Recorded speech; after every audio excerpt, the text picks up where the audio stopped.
don't even sit at your keyboard for too long, because you may not be lucky the next time. Wow. You're listening to The Big Drill.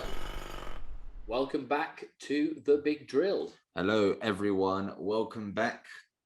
It's been a long time, but we still have the same duo. And please tell us your name. My name is Will. And my name's Ghazi. And welcome back. Like we said, Welcome back. It has been a very long time. And we're going to explain why in this you are episode. Well, I am. Yeah, it's your fault. It was my fault. It was, yeah. Sorry. I tried my best, but. So what happened then? So let's take us back to. We're going straight in. We're going straight in. No lubrication. Okay. No Vaseline needed for this episode. No. You blew that with me last time. Okay, fine. We're gonna go in straight. But before we do that, let me just say we did have episodes lined up and we're keeping one of them. So as you can see, we have a new setup. And I moved. We'll move. So we have a new setup now. And the latest episode, it's probably going to be the first episode, maybe second. We'll have the old format. So don't be alarmed. We're not just constantly moving back and forth. This is now what you have to get used to. This is what it is. Okay, let's start from the beginning. It was towards the end of... It was a dark, stormy night. It wasn't actually. It was a very hot, sunny day. It was a very hot, sunny day. This was towards the end of lockdown. So I believe it was like the first lockdown. So I believe it was like July 2020. And I'd stopped training because gyms were closed. I got lazy with my home workouts. Couldn't be bothered. But before this, a lot of people did. Yeah, I was in great shape, whatever. And I thought, okay, I'm gonna go and have a run in the sun because I'm putting on a few pounds and not notes. I wouldn't mind if it was a few pound notes, but it was, And so I went in to run and I didn't take water with me because I'm a plonker. Well, yeah, I could have told you that. And it was midday. Yeah. And it was during the heat wave. I don't know if you remember. And you thought, I'll tell you what, I won't take any water with me. I'll tell you what, I'm not going to take water. I'm just going to go and run in the park. And so I did. And towards the end of the run, it wasn't a long run. Didn't need to be. Towards the end of the run, I started feeling very terrible. Like bad, really bad. And people always ask me to describe it. I'm sure you're going to ask me to describe it. I wasn't going to, but please go ahead, describe it. But I don't know how to describe it. Brilliant. What a waste of time. But I did find, as I did a lot of research, I became almost obsessed with this, but someone wrote it perfectly. So I'm going to steal whoever wrote it. Sorry, I don't know your name, but whoever wrote this, it's like an impending doom is upon you. Oh, right. That is the description. And I promise you that's how it feels. So like a Sunday evening then, if you don't like your job. Yeah, because Monday's coming. Right? Yeah, fair enough. So it was that Sunday night feeling that you've got to go to work on a Monday morning. Now transfer that mental feeling, but it's now physical. Now it's physical. It's a physical feeling of impending doom, and you don't know why. And so I was like, okay, this is not good. So I found shade while I'm like struggling with no water, and I laid down on the floor in the shade, like literally, like, yeah. And this lovely lady walking by with her dog, and the dog was lovely as well because it never approached me. It was like, I know not to approach. He's in trouble. Let's leave him be. He does not want to play ball. And I must have looked very peaceful, but it was just odd. No, because she wasn't concerned. She was only concerned enough to say, "Are you okay?" But wasn't like, "Oh my God." So she asked me, "Are you okay?" And I managed to respond, "Do you have water?" It sounds funny now. Keep going back to this. If there's any take home from this, bring water with you. Go running with water, yes, or at least have access to water. Yeah, that was bad. And luckily she did. She had a bottle of water. Yeah. So I had some water. Was it the dog's water or was it her own? I think it was hers. No, but you're not sure, are you? I think that poor dog gave up. Do owners bring bottles of water for their dogs? See, owners take these contraptions. Okay, it wasn't a contraption. That are bottles, and no, wait, it's their bottles, and you flick open the end, and then you kind of tip the water out into the attached dish. You see, I was in no condition to... Did you drink out of the dish? No. Okay. So I was okay. It was her water, I believe. So thank you to that woman. If you ever see this, if you ever recognize me, thank you so much. That helped a lot. And then that happened. I started feeling better quite soon. Great. And I just told her thank you, give her back a bowl, and away we go. I started feeling better. I walked home, thought nothing of it. Cool. Okay, right. Brilliant. Learned your lesson though. Take water. Okay, so then it was another hot day. I went football this time. Went to play football. To play football, yeah, not to watch. Yeah. It was COVID times, lockdown. Fine. Football. So you went to play football. Was it hot? It was sunny. It was another boiling day. This time you took water. I did have water this time. Excellent lesson learned. Had Brilliant. a banana and everything. Banana, good. Sorted. Potassium, excellent. I was like, Energy, okay, good. yeah. And in the middle of playing, it happened again. Felt like it was Sunday night, Monday morning. The impending doom was upon me, and I had to sit against the shade, watched my team start losing because they were a man down, and I couldn't play. Terrible. But they continued to play. They didn't care about me, so that was nice. And eventually I started feeling better again, and then I carried on playing. Finished football, it was fine. So that kind of came and went, that one? It came and went. It's like the one in the park. Right, okay. Then another day in the gym, it was another heat wave, and the gym's aircon is abysmal. Wow, let's not say that. It is abysmal. And I was on the leg press, and it happened again. Same thing. After a while, I felt better, carried on about my day. And I'm still thinking nothing of it. By this time, I should have been thinking, this is a reoccurring thing here. I should be careful here. Something's not right. Yeah. Probably third time. And then I started having moments where I felt it coming, and then I was like resisting it. Oh, okay. Like I would calm down and like put my legs up against the wall, blah, blah, blah. But then there was this one day I stopped training early because I felt it coming. And I went to King's Mall to get some juice. What kind of juice? One of those like natural, all only fruits. I can't remember. It was a small bottle, and I was like, maybe I just need some sugar. Sure. Easily thought of, right? Okay. And so I had some, and then as I'm walking out of Sainsbury's, I'm in King's Mall, and I feel terrible. And luckily, I'm not going to say their names, but I saw people I know from the gym. Why aren't you going to say their name? Just in case. I haven't asked them. Okay. I don't know if they want GDPR and that, yeah. Fair enough. And what did they look like? They were lovely human beings. Lovely human beings. That's what. Excellent. Okay, we'll leave two it of them. Two. And they saw me and they asked me if I was okay, and I told them I don't think so, because I was feeling this impending doom. And now I'm ending. They told me, but go on the floor, lift your legs up, and do this. But I wasn't getting better. Like usually it would go. Yeah. So this one was sticking around. This was sticking. I was probably on the floor for like over an hour, and I was like under the aircon. I eventually started shivering, and a nurse actually walked by, and she actually got into contact with me. So again, thank you as well. Later on, but and she told me how she had walked by and had ignored me at first, and then walked by again. Easily done.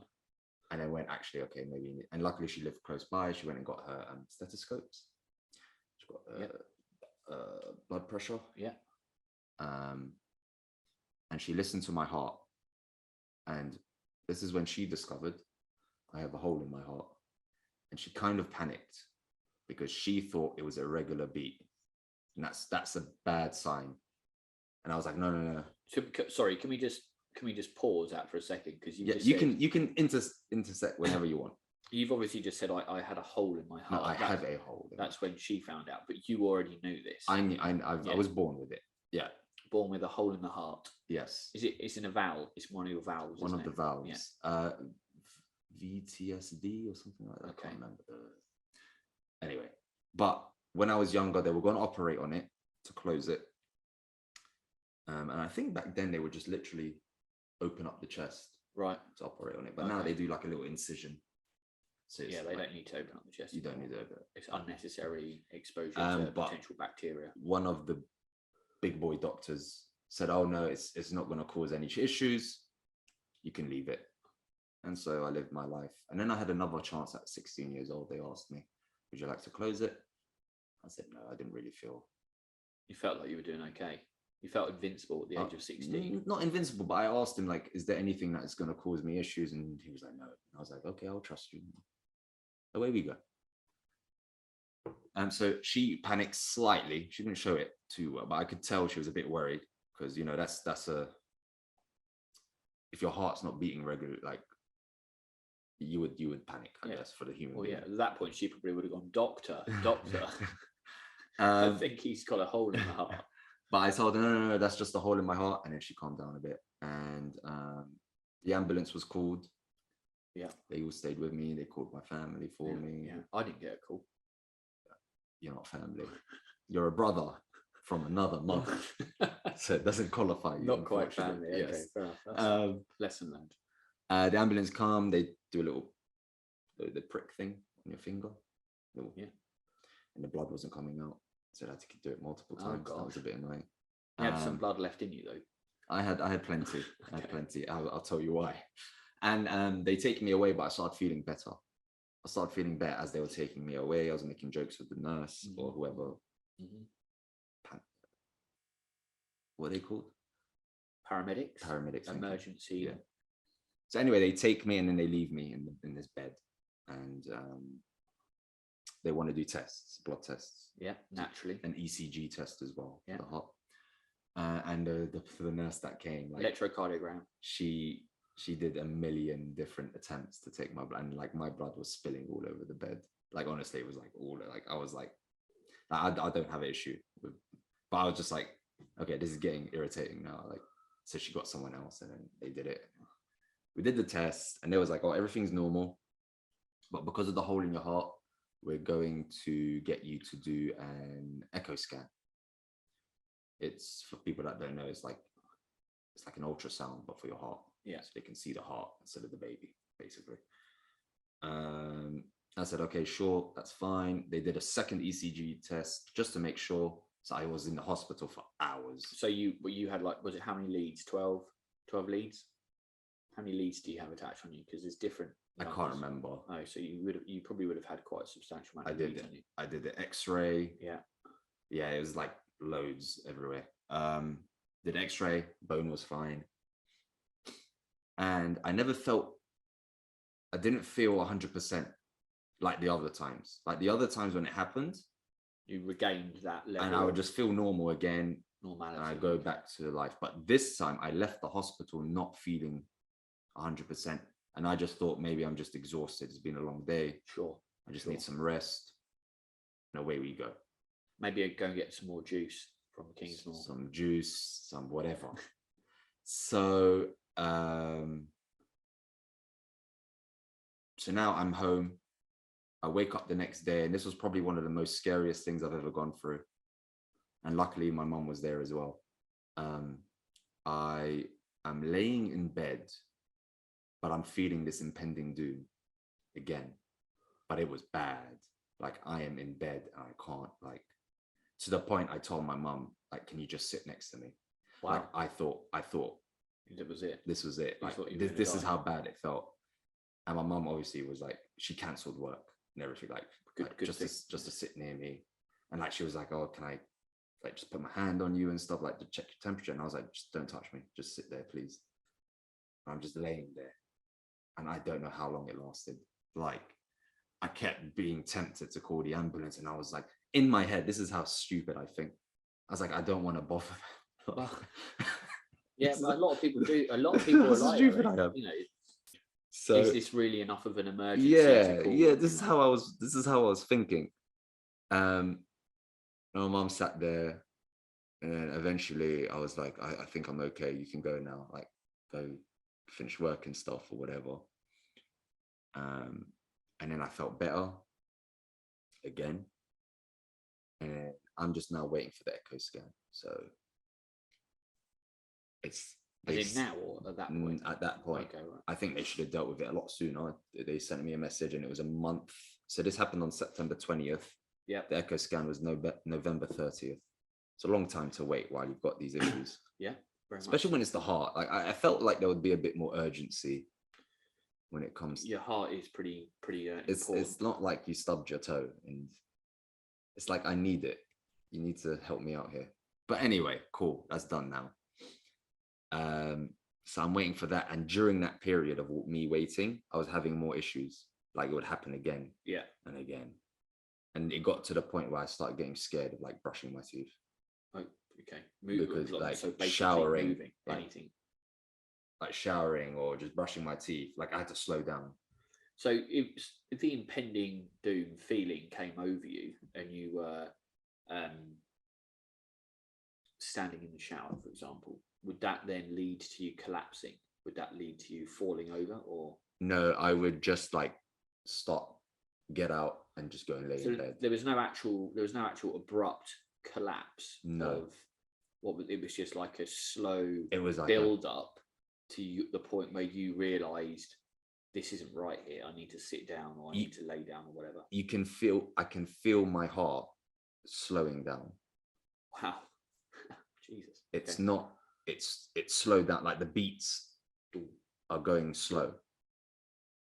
Like you can feel it, or I learned how to feel it. If that makes sense, it's weird. Yeah. It's weird. Like it would be beating fine, and then all of a sudden, and usually when that happens, you're supposed to faint. Well, yeah, that's why I asked. That's like, why you was there faint. any, Yeah, was there any abrupt? Because That- then as you fall to the ground, that's it or you go to the ground, it Mhm. allows the system to recover, right? yeah. That's Or, your you know, resting position, so you yeah. don't do anything. It's Yeah. the body's way of allowing your heart to catch up again. Cool, but I never did. And so now I'm getting really worried. So I end up going to A&E again. Yeah. And this is where I got really scared. I was discussing about the hole in my heart, and he said, don't do any more home chores. Don't even sit at your keyboard for too long, because you may not be lucky the next time. Wow. This was his words. Interesting words to be delivered to a patient. Okay. So he was a lovely guy, but that was the words. And he checked like my ankles to see if there was swelling, just to see if there was going to be like a heart attack or anything.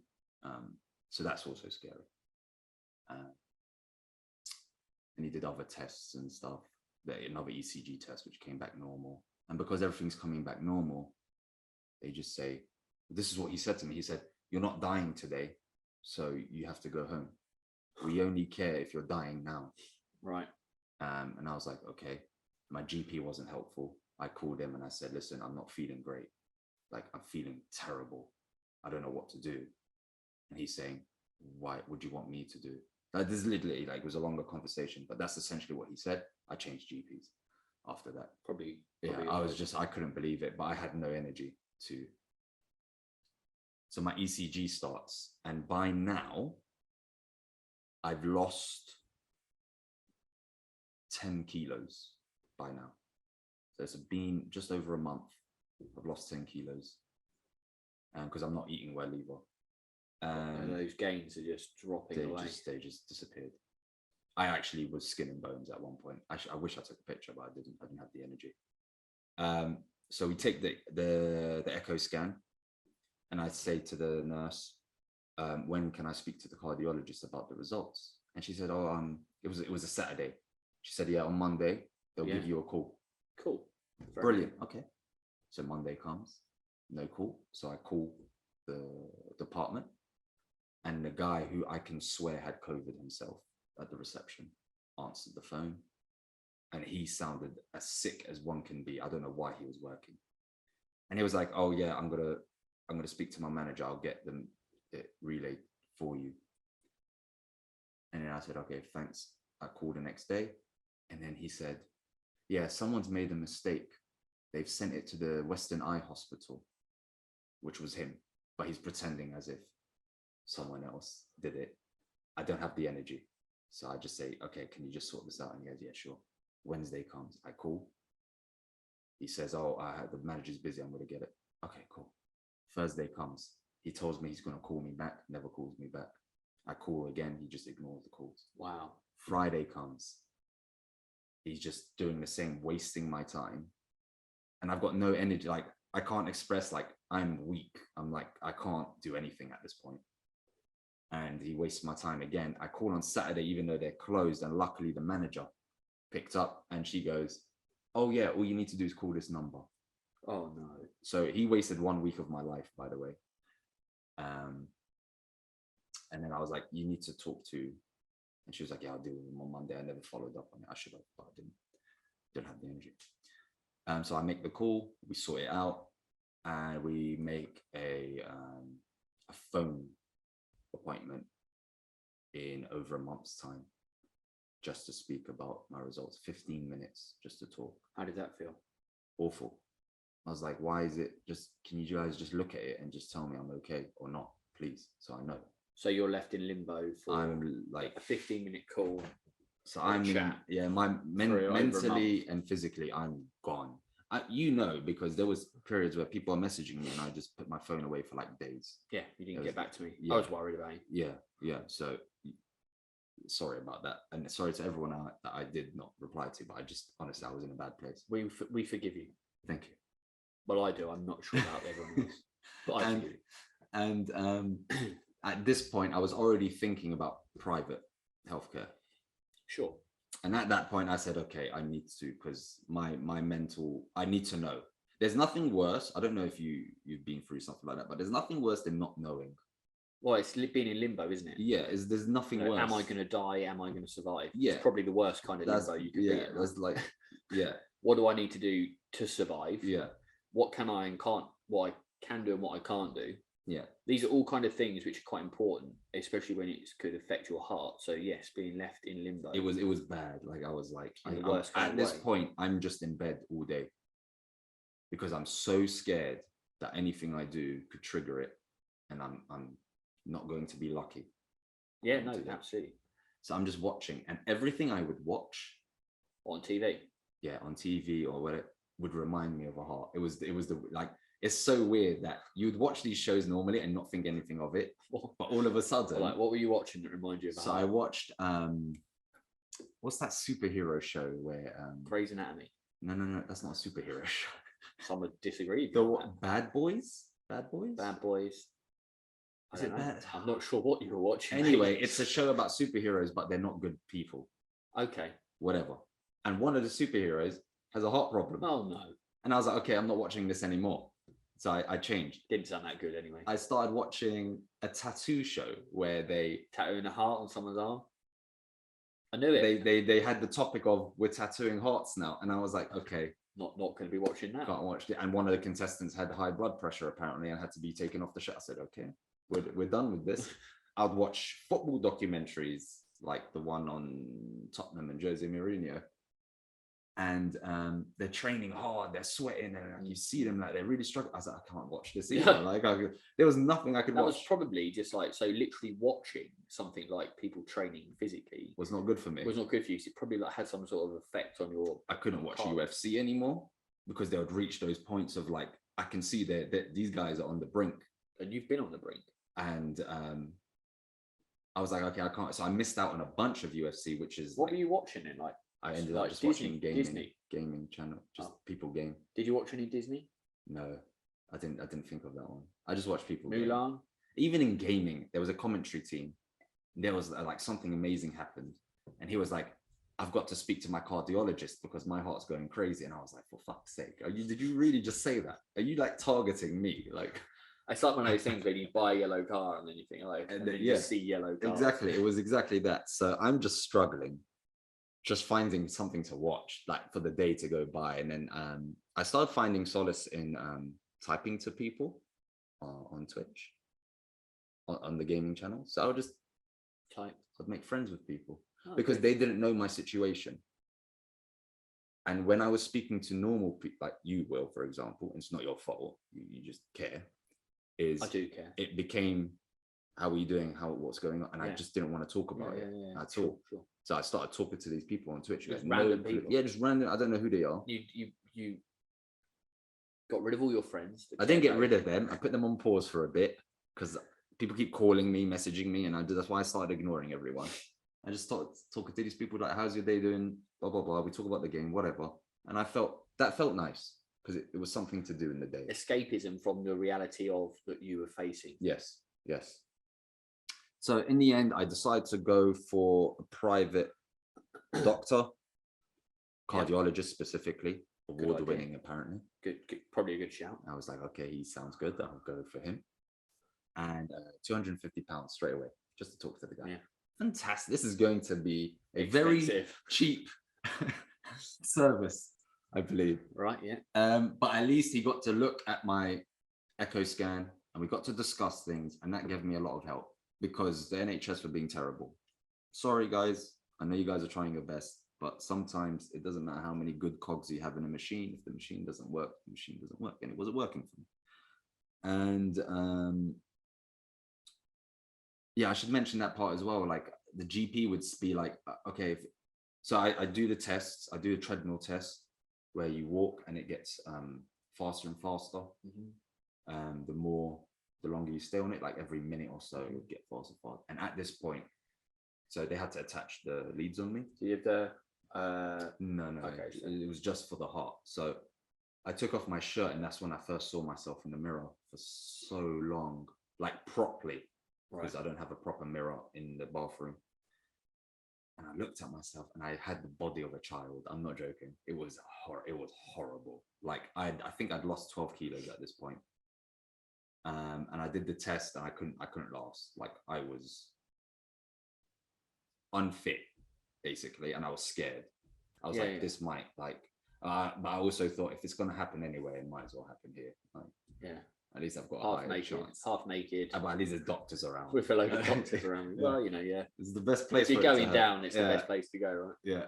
And I did a holster test.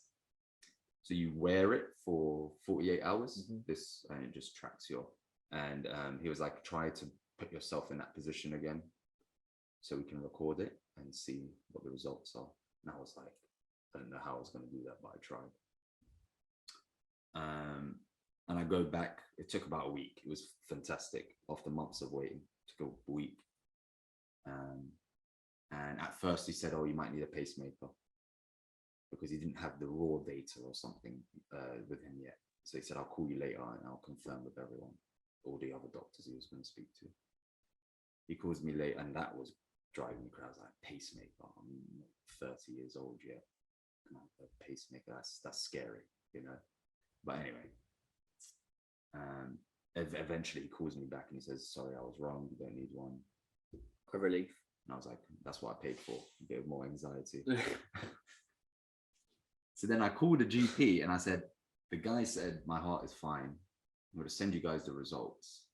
But he's happy that it's not my heart, but it's something. There's something wrong with me.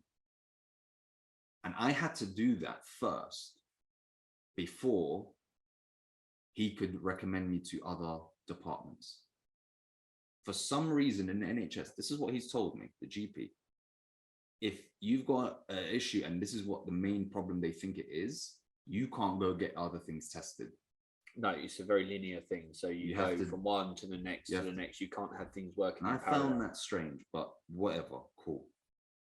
I didn't like that. It's probably to do with funding. It's probably to do with resources. It's probably, rather than having 6 things investigated at once, let's go with the most likely thing. Yeah. But because it's probably going to be that. But that took so long. Yeah.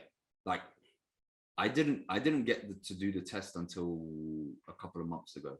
Right.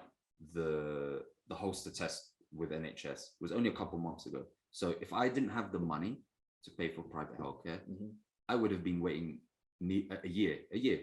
I would have been waiting a year to confirm whether it was my heart or not. That's scary. That other people might have to go through that mental torture. I didn't like that, but it is what it is. So I felt bad for other people that had to potentially go through stuff like that. But luckily I didn't. And then I will go in for more blood tests. And this is the crazy stuff. So I go into the GP, and the nurse that's doing it has all her tubes and papers out, a lot on the table. It's a big desk all the way across. And I was like, "Oh, you've got a lot of people you're taking blood out of today." And she was like, no, this is all for you. And I was like, okay. So I sat there, and she took so much blood that my blood pressure did drop. It did drop, and I They're had to getting lay their money's down. worth. I did have to lay down, and I started feeling awful, and I couldn't leave. I couldn't go home. Like I was like, I'm not gonna leave until I feel better, because at least there's doctors here. Yeah, sure, Like, absolutely. cool. So they laid me down. He came in. He did some, like, he weighed me, and he was like, "You weigh 70 kilos. What did you used to weigh before you got sick?" And I was like, 82. He goes, "Are you sure it wasn't 72?" I was like, no. I can show you. I've got it on the app.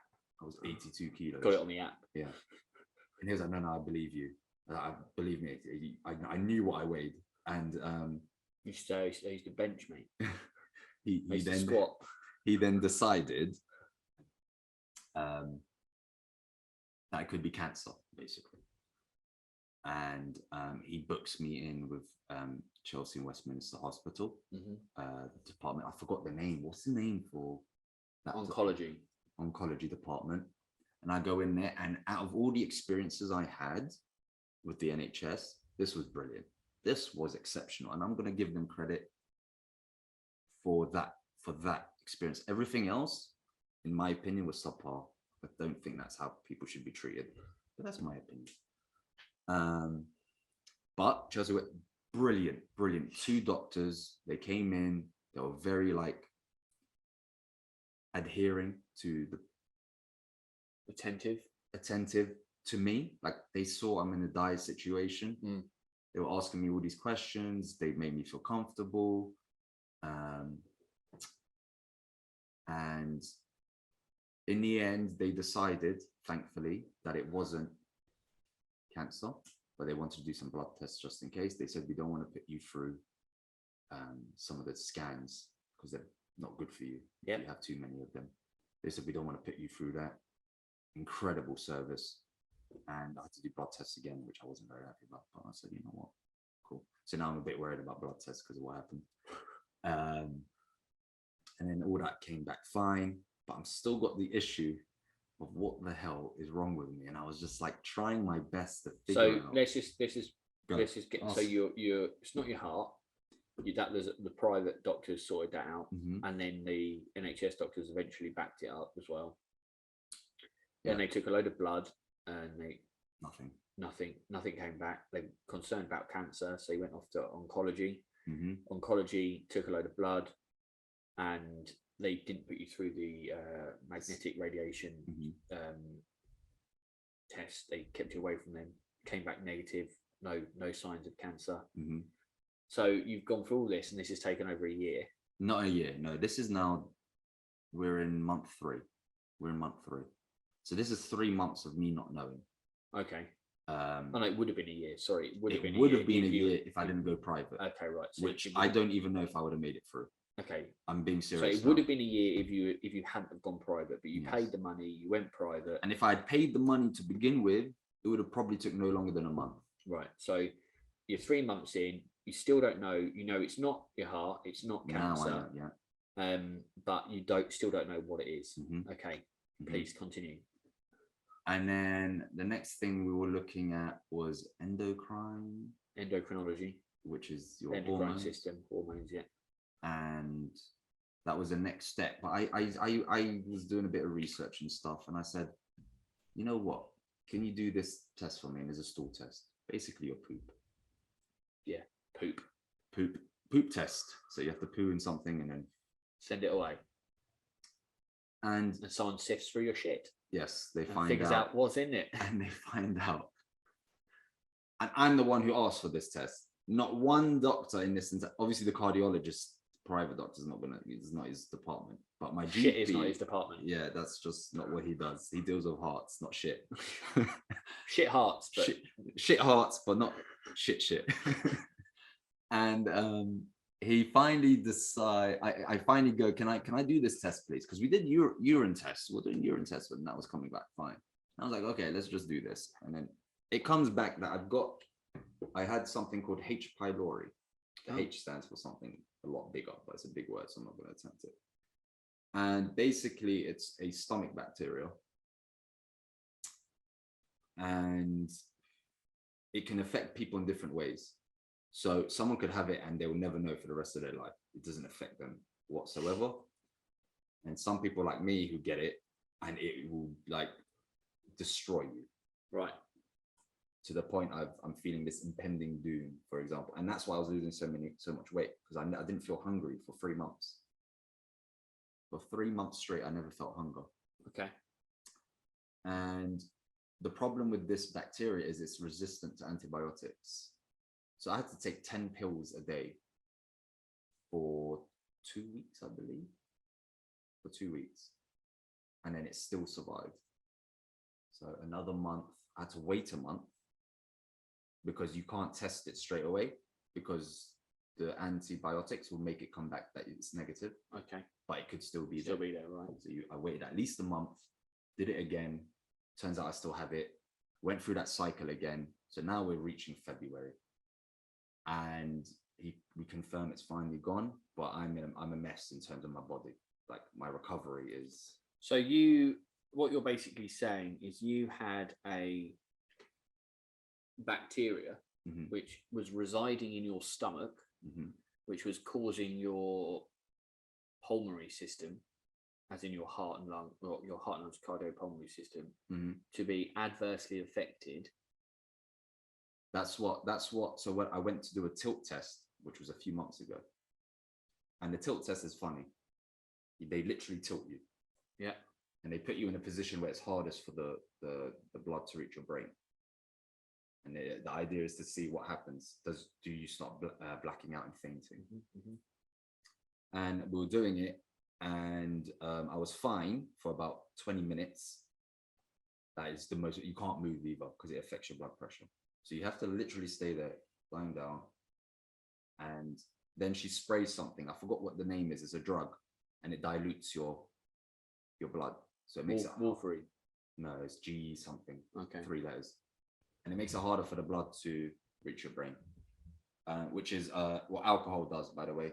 It dilutes the blood, which is why you can have a lot of people fainting when they're drinking, or heat. Heat dilutes your blood as well, so it's because of the effect. So that's what was happening to me. It was so hot. It was diluting my blood, and it was making it hard for. And then it did happen.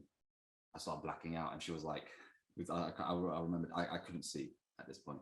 She's like, "Are you okay?" And I was like, "No, I think I need to be let down now." And as I said it in the most polite way, but inside I was like panicking. Let me down. And then she makes you go like upwards, so Yeah, like maybe upside down, and the blood goes down, and I was fine. And she said, what probably happened is you developed. It was a perfect storm, where you had this bacteria. It was boiling hot. You was exercising hard. You might have had like a flu or something, or whatever it was. It was like a perfect storm that created what you were feeling with the heart. So that's why I'm now officially a fainter. And what that means is I'm susceptible to fainting. So I have to be careful. And all you have to do is like drink plenty of fluids and salt intake, and sensible stuff. You're good to go. And when you can feel it coming, you just slow down. And so we're in February now. February? No, this happened a few months ago. That's when this was confirmed. But in February, I didn't know this yet. Okay. So what was the time frame? I want to know the time frame that it first happened in July. The first incident, I got rushed to hospital on September 20th. Yeah. I didn't find out what was wrong with me until the beginning of January. And that's when, and it was officially gone, the H. pylori, in February. So that's when my recovery started. And the doctor said, when you're ill, it usually takes, so let's say if he was ill for like a month, it usually takes about half of that time to recover. So I was ill for about 3 months without knowing what was wrong with me. Right. So about 2 months, give or take, for me to get better. So it took me ages to start feeling like myself again. And I still have a bit of anxiety, even when I'm in the gym. Like I can't train too hard. Well, yeah, I mean, you're gonna have those experiences that you had when you felt that kind of impending doom, as you labelled it, come over then you're going to be exposing yourself back in situations playing football, running around the park, when the summer comes back round. Yeah. Are you going to have that anxiety that's gonna like creep up? Is it going to happen again? Or has the bacteria come back? Have I caught it again? No idea where you could catch this from.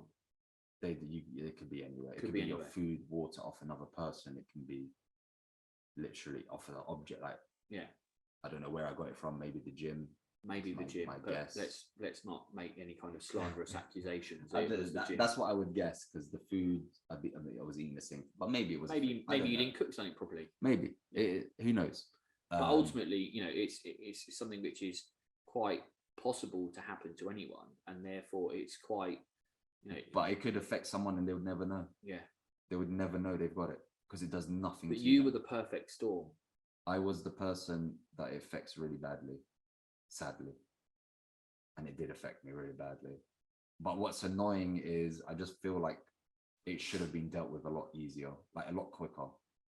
That could have saved me a lot of trouble mentally, if they had just went, "Oh, it's not your heart, by the way, because we checked," instead of like taking, like, only I got a phone call yesterday. I had an appointment with a cardiologist yesterday, and she was like, "I haven't got the records from your tilt test, but everything else is like, they're still being really sloppy with it, but everything else seems normal," and stuff like that. And then I had to tell her about the tilt test, and they would send me letters that said the printer didn't receive the information. That's what it says on the letter. So it didn't print out what it was supposed to send me. So then I would have to call them. Like, someone put that in the envelope and sent it to me, rather than just calling you. Yeah, or just making sure the right information was on the piece of paper. I had from one cardiologist, that 15-minute call, she rushed me as if I was like on a conveyor belt, and like, well, regrettably, you probably are. Yeah, and like I had all these questions that I wanted to. I had it. My desk looked like a madman's research lab. Like, I just had paper everywhere, and I knew everywhere everything was and what was written on it. Like, I was writing it, and I had all these questions I wanted to ask. She was just rushing me. She's like, "Oh, I gotta go," and I was like, "Oh, I didn't really get to ask you what I needed to ask."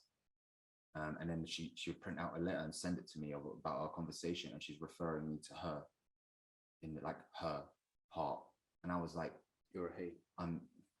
Don't get me wrong, I'm not here. I know, like, assuming genders and stuff is a thing now, but if you listen to my voice, the last thing you're going to assume I am is female, I think, in my opinion. Possibly. So why she's being sloppy with that? The receptionist, it sounds like, taking 1 week to give me one phone number. It sounds like, and I think that this is something which has been inherently known by many people, is that the situation that the NHS is massively under-resourced, massively underfunded. It's a sinking ship in the sense whereby, although it's something that is effectively critical in saving people's lives, it's focusing on areas which are probably ones that they can actually have an effect on, when the other stuff where they're not sure, they don't know, they just, if you're not dying, then you kind of fall down. Yeah, and I listen, I understand that side of it, but my view on the NHS before this happened was, it was great. They always dealt with me in a acceptable manner. Yeah. And now my view on them is, and like I said earlier, I know there's good people in the NHS. I've met good people. I think that most people in the NHS are good people. Yeah. I just think they are restricted in what they can do and what they can do. But there was also stuff like the receptionist. He couldn't even be bothered to find out that, like, that's got nothing to do with resources. That was just him being attitude rather than aptitude. Yeah, and he's just being a bit like, and it just doesn't help.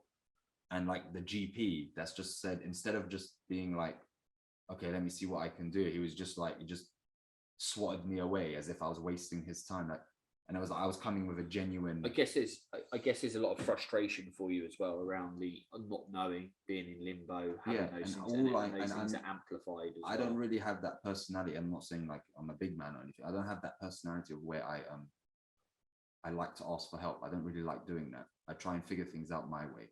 Well, you pretty much did figure it out. Oh yeah, but with your shit.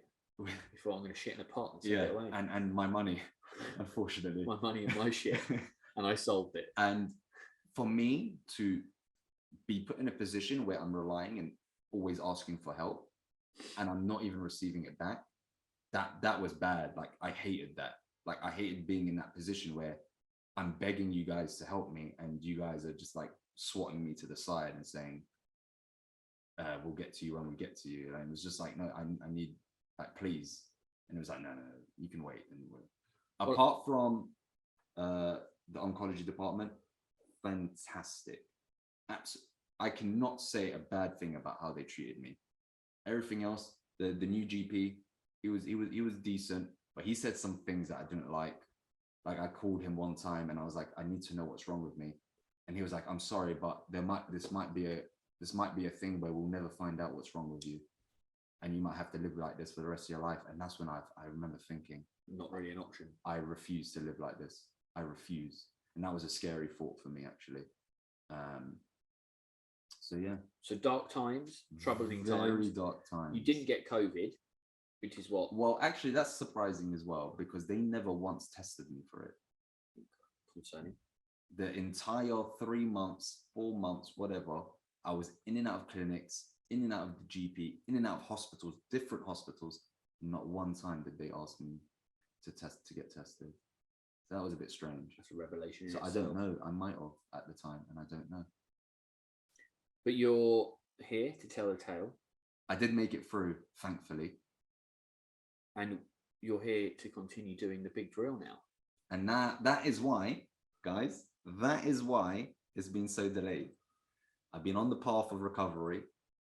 And Will has been like, where have you been? And I was like, I'm sorry, I'm trying my best.